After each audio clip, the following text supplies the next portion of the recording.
Si George na isang malusog, matalino at iginagalang na piloto ay minamahal at ipinagmamalaki ng pamilya. Subalit siya ay dumaing ng panghihina kaya nagpa siyang magpatingin sa doktor. Isang nakalulungkot na balita ang dumating sa kanilang pamilya na napag-alaman meron siyang cancer. Labis na nalungkot ang asawa nang malamang may taning na ang buhay ni George. Habang nakaratay sa ospital, sinabi niya sa kanyang asawa, "Sweetheart, hindi man ako makakabalik sa bahay, pero makikita kita kasama ng ating mga anak sa tahanan na inihanda ni Jesus para sa atin." Siya ay malapit nang dumating. Ikaw at ang ating mga anak ay maghanda na sa pagsalubong sa Kanya. Maraming pamilya ngayon ang katulad ng kay George, naghihirap, nagtitiis, nalulungkot, nagkakasakit at nagdurusa. Marami ang nanlulupaypay at nawawalan ng pag-asa. Ang iba naman ay namamatayan at dumaan sa labis na pangungulila at kalungkutan. Sa lahat ng mga pamilyang dumaranas ng sakit, hirap, dusa at kamatayan, may mapalad na pag-asa tayo sa Diyos na siyang nagmamahal sa atin. Ito ay walang iba kundi ang ikalawang pagdating ni Jesus. Para sa mga Kristiyano, ang ikalawang pagparito ay hindi lamang tungkol sa pagiging maayos ng ating pamumuhay. Ito'y tungkol sa muling pagsasama ng mahal natin sa buhay ng isang reunion ng pamilyang mahal ng Diyos. Kung nakapanood tayo ng mga tagpo sa airport at nakita ang makapigil hiningang paghihintay ng naghihintay na partido habang iminumulat ang kanilang mga mata para sa unang sulyap sa mahal nila, at pagkatapos ay ang kagalakan at katuwaan kapag muli silang nagkasama, maiintindihan natin ng kaunti kung bakit ang ikalawang pagdating ay napakahalaga sa mga alagad ni Kristo at kung bakit ito rin ay mahalaga sa pamilya ng bawat isa sa atin.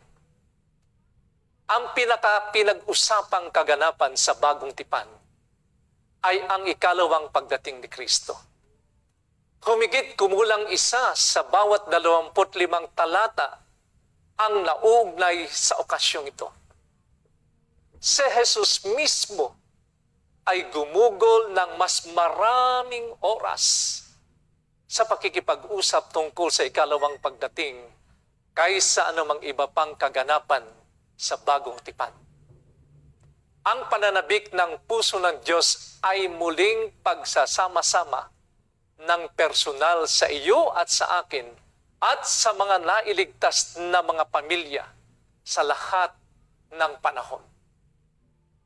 Ang isa sa makilalang pangako ni Jesus ay matatagpuan sa Juan Kapitulo 14, talatang 1 hanggang 3.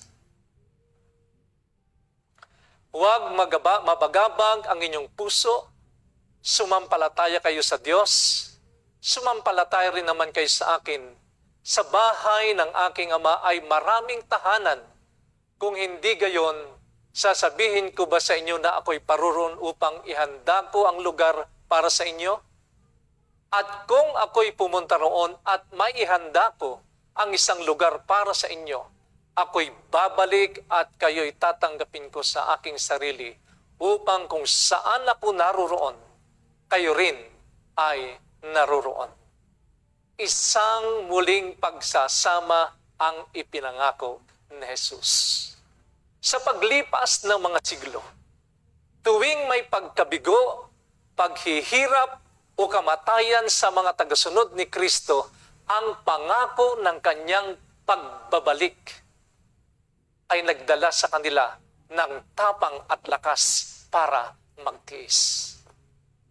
Sa paglaon ng kanyang buhay, hindi pa matagal bago siya pinatay, si Pablo ay matagumpay na nagpahayag nakipaglaban ako ng mabuting pakikipaglaban, natapos ko na ang aking takbuhin, iningatan ko ang pananampalataya, kaya't mula ngayon ay nakalaan na sa akin ang putong ng katwiran na ibibigay sa akin ng Panginoon na tapat na hukom sa araw na iyon, at hindi lamang sa akin, kundi sa lahat din naman ng mga naghanda sa kanyang pagpapakita. Buong tapang na hinarap ni Pablo ang tabak sa araw na iyon dahil siya'y may pananampalataya sa pangako ng pagbabalik ni Kristo. At ang pangakong iyon ay para sa iyo at sa akin, sa ating pamilya. Nang tanungin ng mga lagad kung ano ang mga palatandaan ng kanyang pagparito, nagbigay si Jesus ng isang mahabang listahan ng mga kaganapang magaganap bago ang kanyang pagbabalik. Sinabi ni Jesus sa Mateo Kapitulo 24, ang talata ay 4 at 5, "Mag-ingat kayo na huwag kayong mailigaw ng sinuman, sapagkat marami ang darating sa aking pangalan na nagsasabi, 'Ako ang Kristo!' at ililigaw nila ang marami." Pagkatapos ay kanyang ipinaliwanag sa Mateo Kapitulo 24, ang talata ay 24. "Sapagkat lilitaw ang mga bulaang Kristo at ang mga bulaang propeta, at magpapakita ng madakilang tanda at mga kababalaghan na anupat ililigaw kung maari pati ang mga hinirang." Sa ibang salita, sinasabi ni Jesus sa kanyang mga tagasunod na bago maganap ang tunay na ikalawang pagdating, magkakaroon ng mga paghuhuwad, panggagaya ng mga bagay na totoo, panlilinlang at tusong panggaya na halos linlangin ang buong mundo. Ang mga huwad na ito ay magiging kapanipaniwala dahil magagawa ang mga ito sa pamamagitan ng higit sa natural na kapangyarihan ni Satanas mismo. Ayon sa ikalawang Korinto, Kapitulo 11, ang talata ay 13 at 14, "Sapagkat ang gayong mga tao ay mga huwad na apostol, mga mandarayang manggagawa na nagpapanggap na mga apostol ni Kristo, at hindi nakapagtataka sapagkat maging si Satanas ay nagpapanggap na anghel ng liwanag." Ano ang magiging gaya ng mga nagpapanggap na ito? Maaari sila'y napaka-espiritual na tao. Maaari nilang gamitin ang Biblia kapag maginhawa at magsasagawa rin ng mga pagpapagaling at himala. Maraming tao ang maluloko nila.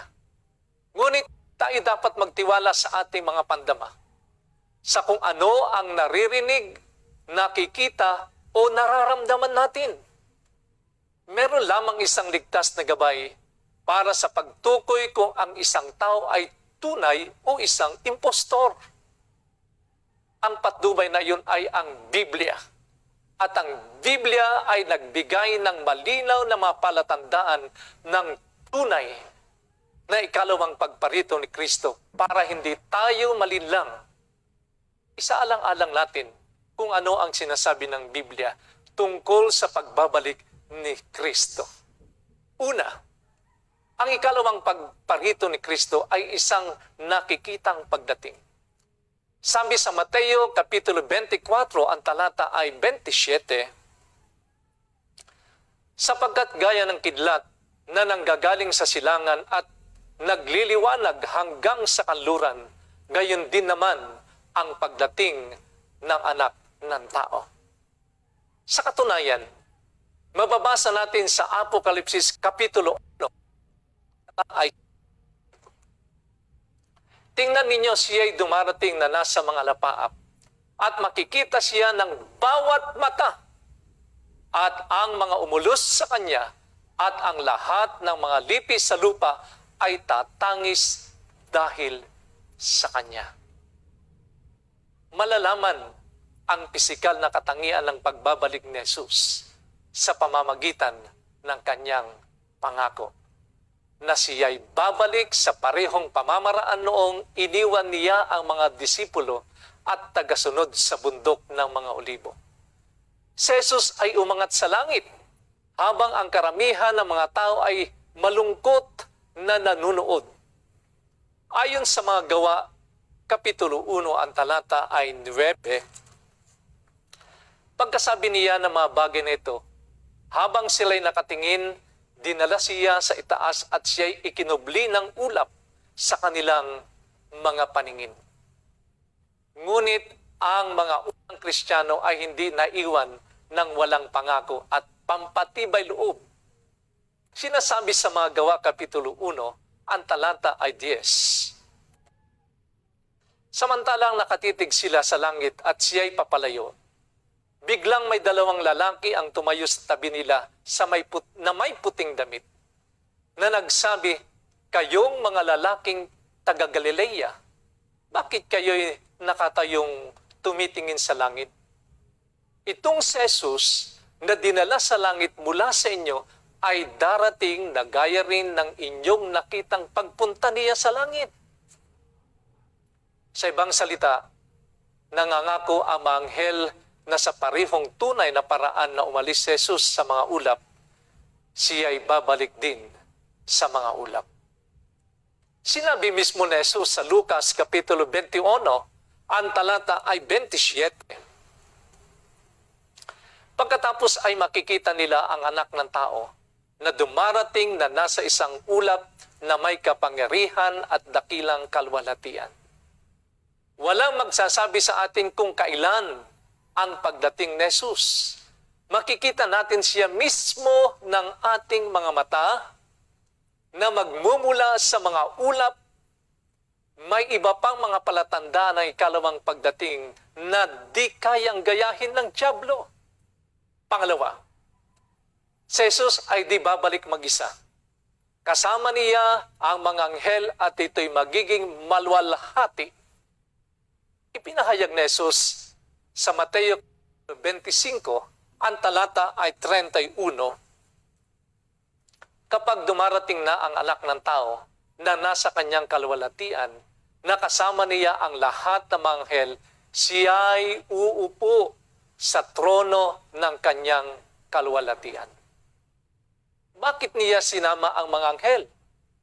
Binigay niya ang sagot sa Mateo Kapitulo 24, ang talata ay 31. Isusugo niya ang kanyang mga anghel na may malakas na tunog ng trompeta at kanilang titipunin ang kanyang mga hinirang mula sa apat na hangin, mula sa isang dulo ng langit hanggang sa kabila. Pupunuin ni Jesus kasama ng lahat ng mga banal na anghel ang kalangitan ng kalwalhatian na hindi mailalarawan. Walang huwad na Kristo ang maaring ganap na makakagaya ng pagbabalik ni Jesus. Pangatlo, maririg natin siyang dumarating at ang matuwid na patay ay bubuhayin muli. Sa unang Tesalonica, Kapitulo 4, ang talata ay 16, ang sabi, sapagkat ang Panginoon mismo ang bababa mula sa langit na may sigaw, may tinig ng arkanghel, na may trumpeta ng Diyos at ang mga namatay kay Kristo ay babangon muna. Ang pagdating ni Kristo ay hindi lamang makikita. Ito rin ay maririnig ng lahat. Nakaaantig ang trumpeta at ang tinig ng Diyos na anupat ang mga patay kay Kristo ay mabubuhay na magulit. Naisip mo ba ang kagalakan kapag binuksan ang mga libingan at ang mga pamilya ay magkakasama? Nakikita mo ba kung gaano imposible para kay Satanas na gayahin ang totoong pagdating ni Kristo? Pang-apat, ang matuwid na mamumuhay ay aagawing kasama ni Kristo. Binabanggit sa unang Tesalonica Kapitulo 4, ang talata ay 17. Pagkatapos tayong nabubuhay na natitira, ay aagawing kasama nila sa mga ulap upang salubungin ang Panginoon sa papawirin. At sa gayon ay makakapiling natin ang Panginoon magpakailanman. Ang mga tapat na tagasunod ni Jesus ay sumama sa mga naligtas na muling nabuhay para salubungin ang Panginoon sa himpapawid. O anong napakasayang sandali ng pagsasama-sama ang naghihintay sa maraming pamilya. Inilalarawan din ni Pablo ang eksena sa ganitong paraan. Sa unang Korinto Kapitulo 15, ang talata ay 51 hanggang 53. Makinig kayo. Sasabihin ko sa inyo ang isang hiwaga. Hindi tayong lahat ay mamamatay, ngunit tayong lahat ay babaguhin sa isang saglit, sa isang kisap mata, sa huling pagtunog ng trompeta, sapagkat ang trompeta ay tutunog at ang mga patay ay mabubuhay na walang pagkasira at tayo'y babaguhin. Sapagkat kailangan na itong may pagkasira ay magbihis ng walang pagkasira at itong may kamatayan ay magbihis ng walang kamatayan. Bibigyan ng Diyos ang bawat isa na naligtas sa kanyang kaharian ng regalong buhay, buhay na walang hanggan. Lahat ng iba pang mga regalo ay walang saysay kung wala ang buhay na walang hanggan. At ang mga immortal na katawan ay hindi na muling magdudusa ng sakit o karamdaman. Sa Filipos Kapitulo 3, ang talata ay 20 at 21. Sapagkat ang ating pagkamamamayan ay nasa langit.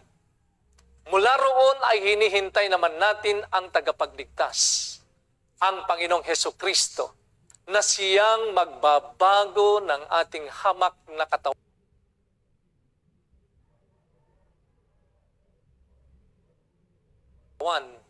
upang maging katulad ng katawan ng kanyang kalwalhatian, ayon sa kapangyarihan na kumikilos sa kanya upang mapailalim sa kanyang sarili ang lahat ng mga bagay, wala ng kirot at pasakit.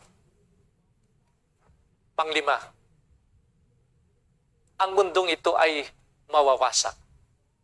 Ayon sa Apokalipsis Kapitulo 6, talatang 14 hanggang 18, ang langit ay nahawi na gaya ng isang balumbong nilulon, at ang bawat bundok at pulo ay naalis sa kanilang kinalalagyan.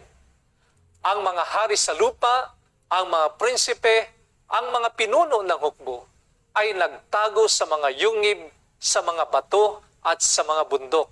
At sinasabi nila sa mga bundok at sa mga bato, mahulog kayo sa amin at itago ninyo kami mula sa mukha ng nakaupo sa trono, sapagkat dumating na ang dakilang araw ng kanilang pagkapuot.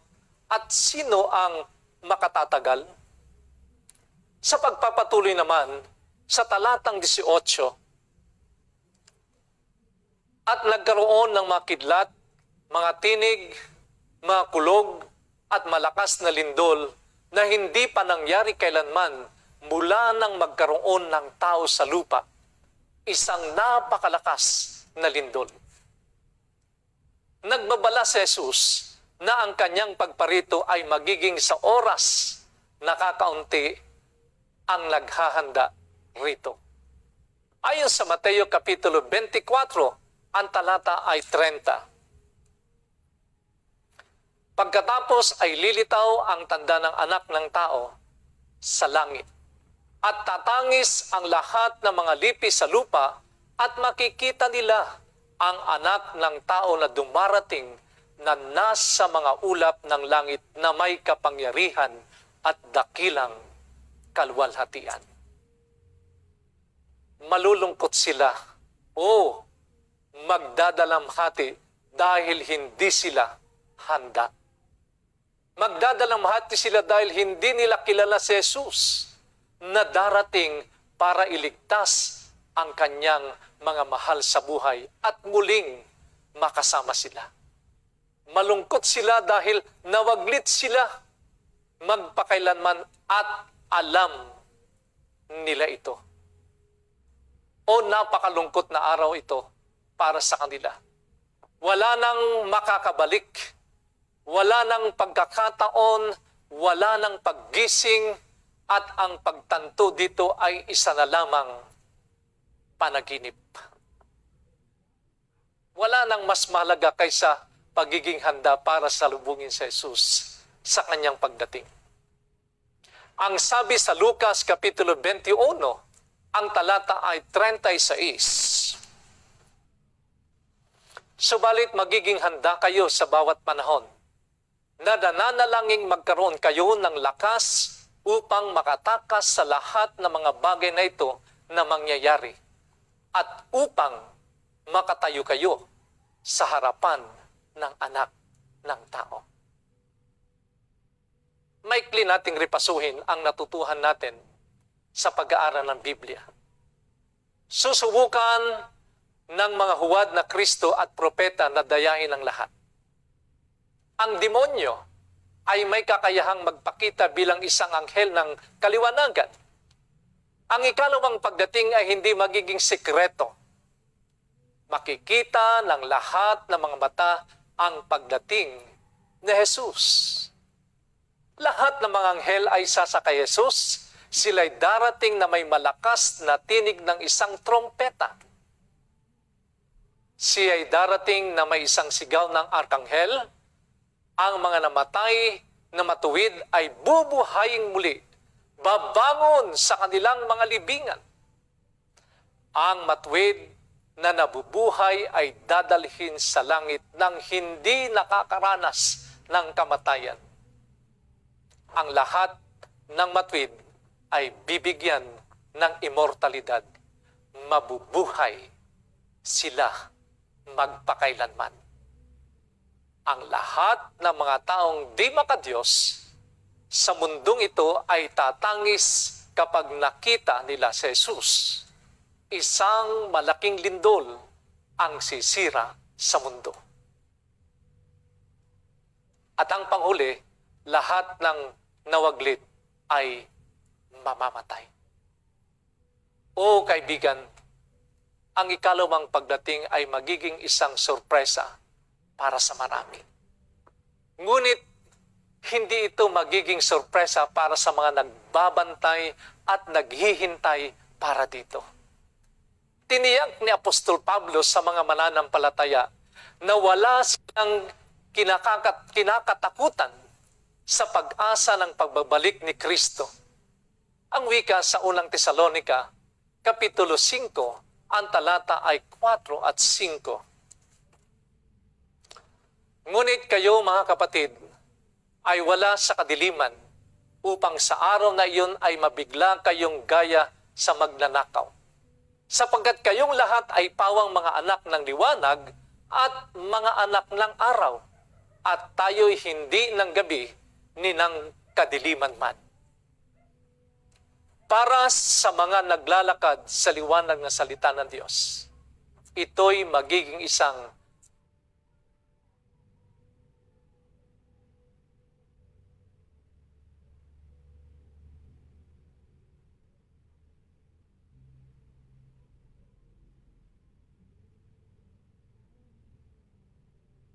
kamanghamanghang araw. Para sa mga nagmamahal kay Jesus, ito ang magiging pinakamainam na araw sa kanilang buhay. Ang isang Diyos na nagmamahal sa pamilya, na namatay para sa bawat membro nito, ay darating para magkaroon ng reunion kasama nila. Hindi sila matatakot o mabibigla. Ngunit sisigaw ng may tagumpay sa Isaias Kapitulo 25, ang talata ay 9. Ito'y ating Diyos, Hinintay natin siya at ililigtas niya tayo. Ito ang Panginoon. Ating hinintay siya. Tayo'y matuwa at magalak sa kanyang pagliligtas. Oh, anong napakagandang araw na iyon. May iwan ang lahat ng mga di kasakdalan at kapinsalaan sa katawan ng tao. Titipunin ng mga anghel ang naligtas mula sa isang dulo ng mundo hanggang sa kabilang dulo. Ang mga maliliit na bata ay dadalhin ng mga banal na anghel sa bisig ng kanilang mga ina. Ang mga pamilyang matagal nang pinaghiwalay ng kamatayan ay muling pinagtagpo at hindi na muling magkakahiwalay. Sa mga awit ng kasiyahan ay sama-sama silang bumangon sa lungsod ng Diyos. Si Jesus, gamit ang kanyang sariling kanang kamay, ay maglalagay ng isang korona ng kalwalatian sa ulo ng mga nagtagumpay. Malaking kagalakan ang pumupuno sa bawat puso at ang bawat tinig ay itinaas sa nagpapasalamat na papuri. Sa harap ng maraming tao na naligtas sa banal na lungsod, binubuksan ni Jesus ang mga pintuang perlas at mula sa bawat bansa ay pumapasok sa mga tumatalima sa mga utos ng Diyos at sa pananampalataya kay Jesus. Pagkatapos, ang boses na mas maringal kaysa anumang musikang narinig ayon sa Mateo Kapitulo 25, talatang 34, ay sasabihing, "Hali kayo, mga pinagpala ng aking Ama, manahin ninyo ang kahariang inihanda para sa inyo mula sa pagkatatag ng sanglibutan." Ang ating pamilya'y mahal ng Diyos at gusto niyang wala ni isang membro nito ang mawaglit.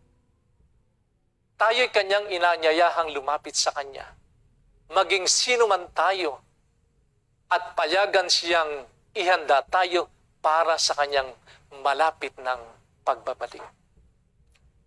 Hinihilingan niya tayong magtiwala sa kanyang salita at sa kanyang mga pangako at sa kanyang pagmamahal. Inaanyayahan niya tayo ngayon na piliing maging bahagi ng kanyang pamilya, na sasalubong sa kanyang muling pagdating at magmana ng walang hanggang kaharian. Hindi ba ito ang pinili mong gawin? Kaya mo bang mag-oo sa kanyang panawagan ngayon? Ilan ang nais na sumali sa akin ngayon? Nais ko kayong hilingang itaas ang inyong kanang kamay sa pagsasabi kay Jesus, "Oo, oo, gusto ko pong makapunta doon, Panginoon, kasama ng aking buong pamilya."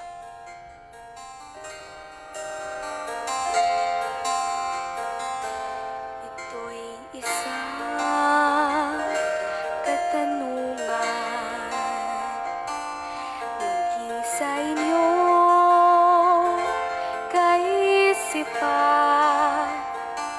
Bakit nangyari to sa sanlibutan? Maraming sakuna at kaguluhan. May pahayag ang banal na kasulatan. Ito'y mga tanda na lamang at katuparan ng hula na malapit na ang kawakasan. Malapit na siya'y darating. Maghanda ka, siya'y salubungin.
nakakaalam kung kailan maghanda ka,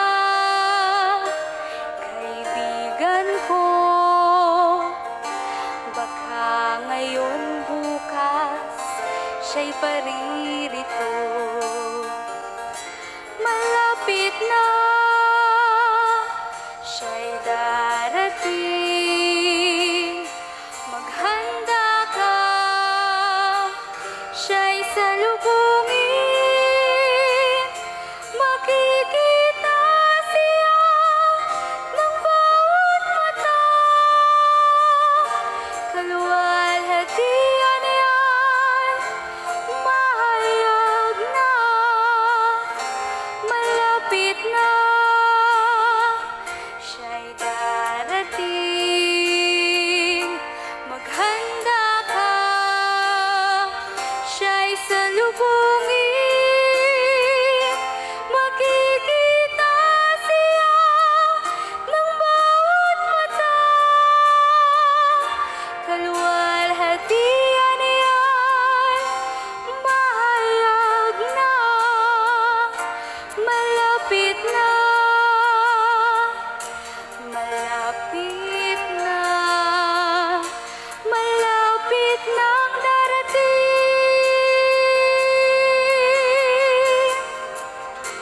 si Jesus.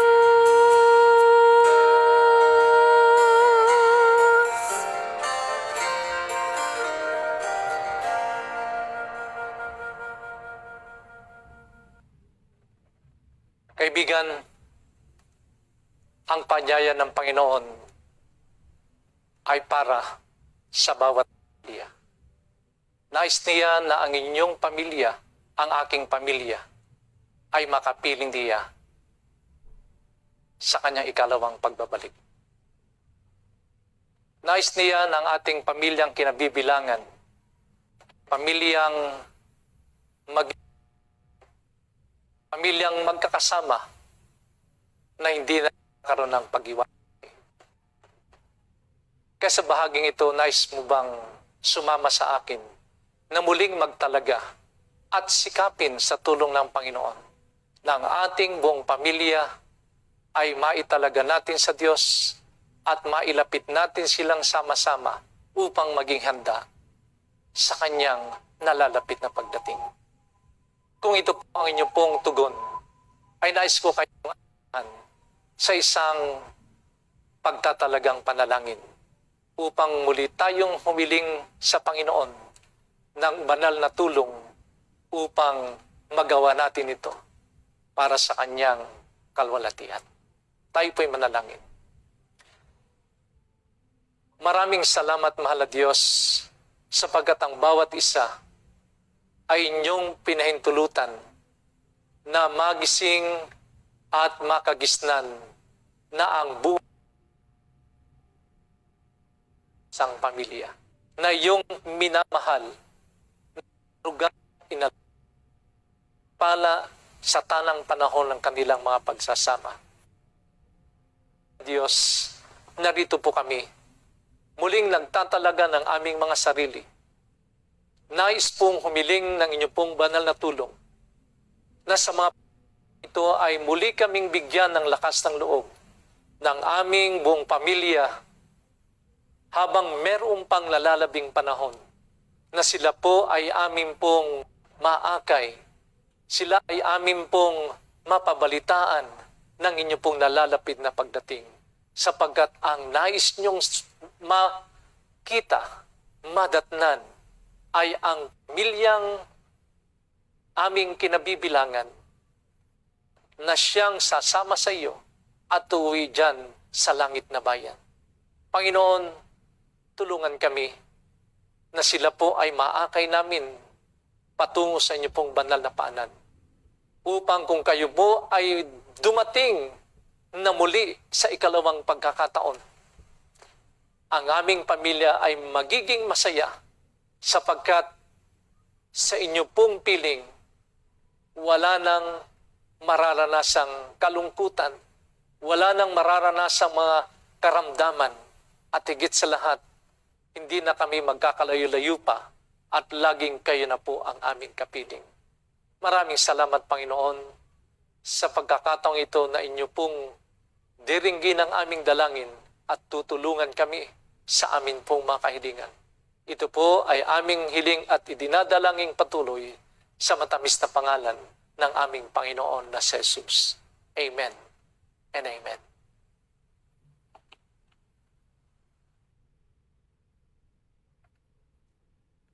Tunay na ang pagdating ng Panginoon ay pinaka-inaasam-asam ng bawat pamilyang umiibig, nagtitiwala at nananampalataya sa Panginoon. Ito ay higit pa sa ating inaasahan, ang pinakamalaking reunion ng lahat ng pamilyang mahal ng Diyos.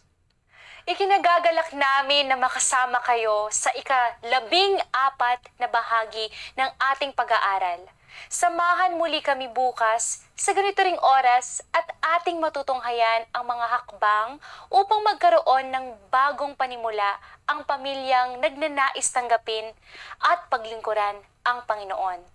Kaya kaibigan, kung ang nais mo'y sambahayang pinagbubuklod ng pag-ibig at nagtitiwala sa pangako ng Panginoon, huwag kalimutan na ikaw at ang iyong tahanan ay kabilang sa Pamilyang mahal ng Diyos. Maraming salamat po at pagpalain kayo ng Panginoon.